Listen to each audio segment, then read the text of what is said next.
Hello guys. जय श्री कृष्णा, जय श्री श्याम। और आप सब कैसे हैं बताइएगा। एक दो दिन से मेरी वीडियो नहीं आई क्योंकि मेरी तबीयत कुछ सही नहीं थी। चलिए आज स्टार्ट करते हैं पार्ट 2, कृष्ण जी का बाल रूप पे। चलिए स्टार्ट करते हैं। जब वासुदेव जब वासुदेव श्री भगवान को अपने हृदय में धारण किए हुए थे जब वासुदेव श्री भगवान जी को अपने हृदय में धारण किए हुए थे तो वे उस दीप्यमान सूर्य की भांति लग रहे थे, जिसकी प्रखर किरणें सदा अस्य होती हैं और सामान्य जनों को झुलसाने वाली होती हैं। वासुदेव के शुद्ध निष्काम हृदय में श्री भगवान का रूप श्री कृष्ण के आदि रूप से विभिन्न नहीं है। कहीं भी और विशेष रूप से हृदय के भीतर श्री कृष्ण के रूप का उदय धाम कहलाता है। धाम से श्री कृष्ण के केवल रूप का नहीं अपितु उनके नाम, गुण तथा समाज साज का भी बोध होता है। ये सब एक साथ प्रकट होता है। इस प्रकार श्री भगवान का शाश्वत रूप अपनी पूर्ण शक्तियों समेत वासुदेव के मन से देवकी के मन में उसी तरह स्थानांतरित हुआ जिस प्रकार अस्त होते हुए सूर्य की किरणें पूर्व में उदय होने वाले पूर्ण चंद्रमा में चली जाती हैं। कैसे हुआ? जैसे सूर्य जब ढलता है उस समय जब किरणें जो पूर्व उदय से होके जो चंद्रमा ऊपर आता है उसमें चली जाती हैं, उस तरीके से देवकी के हृदय में श्री कृष्ण जी का हुआ। इस प्रकार भगवान श्री कृष्ण वासुदेव के शरीर से देवकी के शरीर में सामान्य जीव की किसी परिस्थितियों के बिना ही प्रविष्ट हुए। श्री कृष्ण वहां थे, अतः ये समझाना चाहिए कि उनके सारे पूर्ण अंश तथा नारायण तथा सभी अवतार यथा नरसिंह, बराह इत्यादि उनके साथ साथ थे और उन पर भी इस जगत की परिस्थितियां काम नहीं कर रही थी। इस प्रकार देवकी उन श्री भगवान का निवास स्थान बन गई जो अद्वितीय है और सारी दृष्टि के कारण है। यद्यपि देवकी परम सत्य का निवास स्थान बन गई, किंतु कंस के घर में के भीतर रहने के कारण वे समित अग्नि या दुरुपयुक्त विधा की भांति दिखाई पड़ती थी। जब अग्नि किसी पात्र में रखी जाती है या किसी बंद घड़े में रखी जाती है तो अग्नि की प्रकाशमान किरणें नहीं दिखती। इसी प्रकार से वह दुरुपयुक्त ज्ञान जिससे सामान्य जनता को लाभ नहीं पहुंचता, प्रशंसित नहीं होता। इसी प्रकार देवकी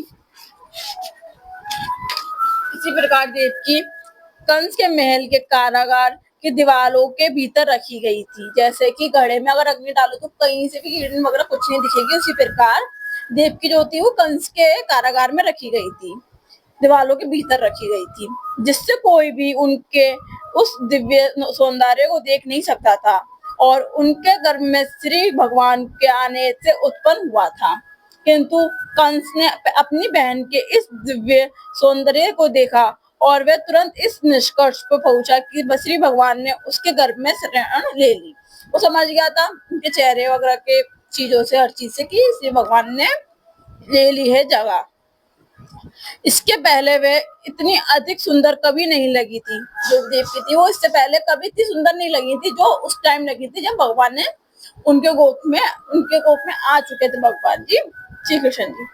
वह स्पष्ट रूप से समझ गया था कि देवकी के गर्भ में कोई कुतूहल पूर्ण वस्तु अवश्य है। कंस विचलित हो गया। उसे विश्वास था कि भविष्य में उसका वध करने वाले श्री भगवान का आगमन हो चुका है। वो समझ गया था उसका जो भविष्य में अंत करने वाले श्री भगवान जी का जन्म हो चुका है, मतलब आगमन हो चुका है। सॉरी, जन्म नहीं, आगमन, मतलब आ चुके हैं। कंस सोचने लगा अब देवकी का क्या किया जाए। उसके गर्भ में निश्चित रूप से श्री विष्णु या श्री कृष्ण है। वो समझ गए थे श्री विष्णु जी या श्री कृष्ण जी हैं उनके गोख में। यह निश्चित है कि श्री कृष्ण देवताओं का उद्देश्य पूरा करने के लिए आए गए हैं। यदि मैं तुरंत देवकी का वध कर भी दूं तो उनका उद्देश्य विफल नहीं हो सकता। कंस भली भांति जानता था कि भगवान विष्णु के उद्देश्य को कोई विफल नहीं कर सकता। कोई भी बुद्धिमान पुरुष जान सकता है कि श्री भगवान के नियमों का अतिक्रमण नहीं किया जा सकता। सारे असुर चाहे कितने ही विद्वान क्यों न डालें, विघन क्यों ना डाले, श्री भगवान का उद्देश्य पूरा होकर रहेगा। समझ चुका था कि मैं कुछ भी कर लूं, श्री भगवान का उद्देश्य पूरा होकर रहेगा, चाहे कोई भी असुर आके उसको विघन क्यों ना डाले, खराब क्यों ना कर दे, फिर भी भगवान का तो पूरा होगा, क्योंकि वो भगवान विष्णु जी हैं। हाँ, तो कोई भी बुद्धिमान पुरुष जान सकता है कि नियमों का अतिक्रमण नहीं जा सकते, उद्देश्य होकर रहेगा। कंस ने सोचा, यदि इस समय कंस ने क्या सोचा, इस समय यदि इस समय मैं देवकी को मारता हूँ तो भगवान श्री विष्णु अपनी परम इच्छा को अधिक तीव्रता से लागू करेंगे। देवकी को इस समय मारना सबसे घृणित कार्य होगा। भले कोई कितनी ही विषम परिस्थितियों में क्यों ना हो, किंतु वह अपनी ख्याति नष्ट करना ही नहीं चाहता। यदि इस समय मैं देवकी को मारता हूँ तो मेरी ख्याति नष्ट हो जाएगी। आखिर देवकी एक अबला है और वह मेरी शरण में है, वह गर्भवती है, और यदि मैं उसे मारता हूँ तो मेरी ख्याति मेरे जीवन भर के पूर्णों का फल तथा मेरे जीवन की अवधि सब कुछ समाप्त हो जाएगा। उसने आगे भी विचार किया, जो व्यक्ति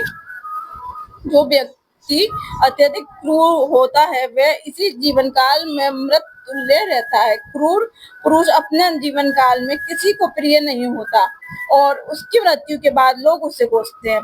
जो मतलब क्रूर मतलब दुष्ट होता है, जो जैसे कंस था, वो होता है, वो उसे जो जीता जब तक जिंदा रहता तब भी लोग प्यार नहीं करते, जब वो मर जाता तो लोग उसे कोसते रहते हैं।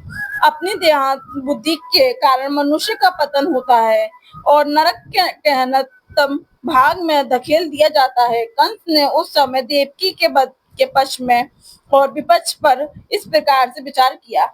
अतः अंत में कंस ने देवकी को तुरंत न मारकर अपरिहार्य भविष्य की प्रतीक्षा करने का निर्णय लिया, किंतु उसका मन श्री भगवान के प्रति शत्रुता से भर गया।